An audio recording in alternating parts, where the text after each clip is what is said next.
আমি বিশেষ করে মেয়ের বাবারা যারা নিজের মেয়ে বিয়ে দেওয়ার জন্য সরকারি চাকরিজীবী খুঁজেন, পয়সাওয়ালা খুঁজেন, বড় বড় পদে থাকা মানুষগুলোকে খুঁজে বেড়ান, আমি তাদেরকে বলি আপনার মেয়ের জন্য ফজরের নামাজের সামনের কাতারে থাকা যুবকগুলোকে খুঁজে বের করেন। এই যে যুবকরা চিৎকার করছে সবাই ফজর নামাজ পড়েন, আল্লাহ সব যুবককে ফজর নামাজ জামাতের সাথে পড়ার তৌফিক দান করুন।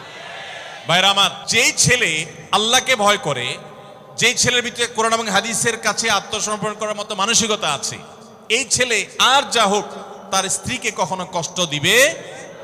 যেই মেয়ে কোরআন হাদিসের কাছে নিজেকে সমর্পণ করেছে, কোরআন হাদিস যেহেতু স্বামীকে শ্রদ্ধা করতে বলে, এই মেয়ে কখনো স্বামীর প্রতি অশ্রদ্ধা করবে না।